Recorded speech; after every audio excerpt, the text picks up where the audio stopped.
E vamos então ao papo. Para falar das pedrinhas miudinhas, para falar das ruas, das aldeias e dos terreiros, para falar também de avenida. Mas eu já vou botar uma chapa quente, de arrancada, Simas. A Manda Rede abraço. Globo, a Rede Globo definiu que entre a escolha de Sofia de transmitir o carnaval e ainda estou aqui com o Oscar, vai ficar com a cerimônia estadunidense. De alguma maneira isso é um desprestígio à cultura popular do carnaval ou a chance do Oscar para Fernanda Torres justifica essa decisão? Você já começou me botando uma enrascada, hein? Tá bonito. Não, eu vou dizer para você o seguinte, eu acho que a gente pode pensar essa questão de várias maneiras. Primeiro, evidentemente, é um problema das escolas de samba. Por que eu estou dizendo isso? Porque ao longo dos tempos, de certa forma, e muito por culpa das próprias escolas de samba, é uma coisa que a gente pode até discutir depois, ou pelo menos de quem dirige o carnaval, as escolas de samba foram se fechando numa espécie de bolha, né? E isso, evidentemente, prejudica. Isso, evidentemente, faz com que elas tenham perdido, de certa forma, uma dimensão de relevância maior que já tiveram no Brasil.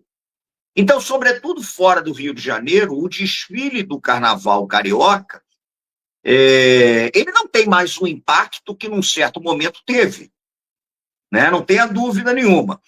E, além disso, você tem outros fatores condicionantes. Você tem um carnaval que é cada vez mais atacado por setores mais extremistas, né? Você tem um carnaval que é cada vez mais afetado pelo avanço de um certo proselitismo religioso que condena as culturas de festa no Brasil como culturas que estão inseridas num certo imaginário do pecado.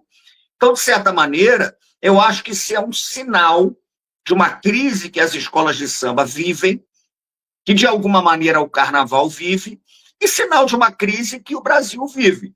E aí, evidentemente, você tem uma cerimônia do Oscar, que desperta atenções em torno da Fernanda Torres, do filme e tal, que é legítimo, é uma maravilha, mas que, de certa maneira, mostra uma certa, digamos, perda de consistência que esse carnaval das escolas de samba tinham em relação ao público brasileiro. Por outro lado, eu vou pensar num aspecto minimamente positivo, eu acho até interessante quebrar um pouco, não com o Oscar, mas a centralidade do carnaval do Rio de Janeiro, né? Porque o Brasil tem carnavais plurais, evidentemente, isso daí acontece muito. Num certo momento, as escolas de samba se apresentaram como o modelo acabado de um certo carnaval que se pretendia nacional.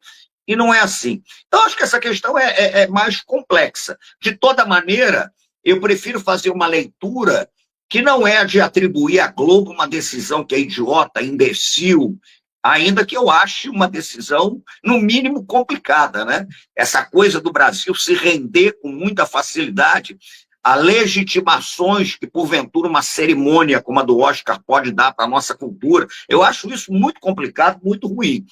Mas eu vejo também aí um sinal para as escolas de samba, que precisam redefinir os rumos e o que pretendem dentro de uma estrutura mais ampla, que é a da cultura brasileira.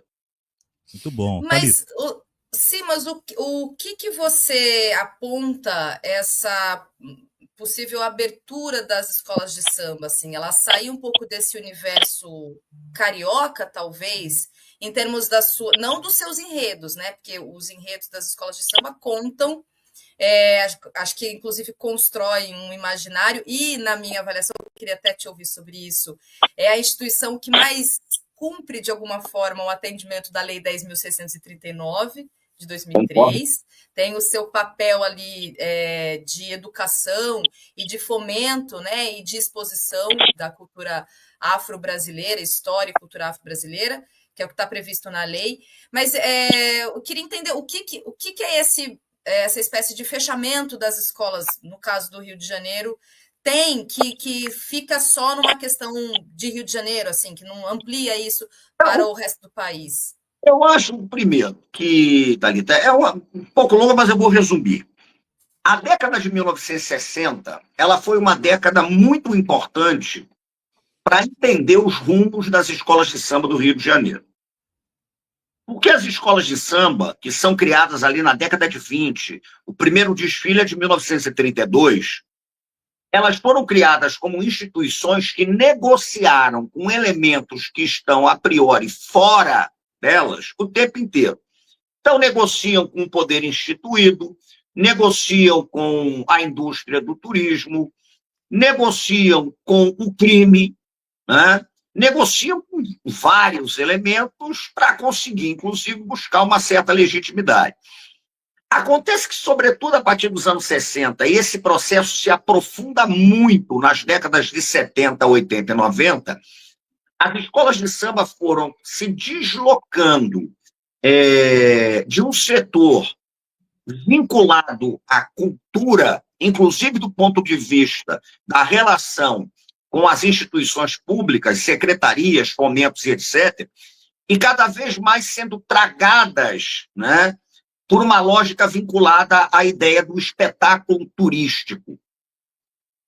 A década de 90, sobretudo, foi muito ruim, porque é uma década em que você tem pouquíssimos desses enredos que você citou.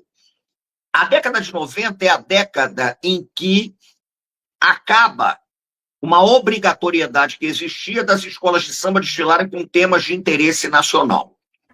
E isso é uma outra discussão, por que foi, por que não foi e tal. Então você tem uma enxurrada de enredos que são enredos patrocinados por marcas, por prefeituras, e você tem anos e anos de enredos que não tem nada a ver com a cultura do carnaval. Você vai ter na década de 90, você vai ter no início dos anos 2000, escolas de samba desfilando com enredos sobre laticínio, extrato de tomate, né? Cidade turística do Mato Grosso, nada contra a cidade turística do Mato Grosso, né? Os enredos CEP, que a gente chama, meio que numa sacanagem, código de endereçamento postal. E, além disso, você passa por um processo vigoroso de elitização da passarela do samba, do sambódromo. Né? Ingressos caros, as comunidades tendo acesso cada vez mais difícil para assistir os seus desfiles, alas muito desvinculadas daquelas comunidades em que as escolas de samba são criadas. Então, passaram por uma série de problemas, foram se isolando. A própria Liga Independente das Escolas de Samba, a Liesa, ela não é criada como uma instituição para pensar o carnaval como cultura. Ela é criada para gerir o carnaval como um negócio. Então, essa, digamos, financiarização excessiva, ela fez com que as escolas de samba fossem perdendo vínculos comunitários muito fortes que elas possuíam, enquanto o carnaval de rua crescia bastante. Né? E isso, de certa maneira, repercute de inúmeras formas. A queda de vendagem, por exemplo, já nos anos 90, 2000, dos discos com os sambas de enredo. Né? Hoje, eu garanto para você que se você for perguntar, até no Rio de Janeiro mesmo, quais são os enredos das principais escolas de samba, a maioria não vai saber. Né? Quando, no auge das escolas de samba, disco de samba enredo era presente de Amigo Oculto ao lado do disco do Roberto Carlos. Então, elas foram perdendo uma certa consistência comunitária. Eu acho que hoje está melhorando. Eu acho até que as escolas estão ensaiando uma recuperação de suas bases, porque já foi muito pior. A década de 90, a década de 2000, 2010 é terrível. Então, elas foram se fechando, e o grande desafio das escolas de samba hoje é como é que você se torna de novo relevante como fenômeno da cultura brasileira. Esse é o grande desafio. Por quê? Para concluir, é uma frase que eu escrevi lá atrás e o pessoal gosta de citar. Uma escola de samba desfilava porque existia. Ela não pode existir porque desfila. Sim. Isso é uma inversão. Sim. Porque escolas de samba são criadas como associações de construção de sociabilidades afro-cariocas no pós-abolição.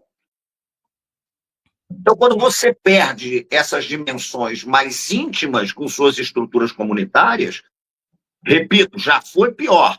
Você tocou num ponto importante que a gente pode discutir enredos, mas elas têm que tentar recuperar esse digamos, essa amplitude na cena cultural brasileira que me parece que já tiveram um dia.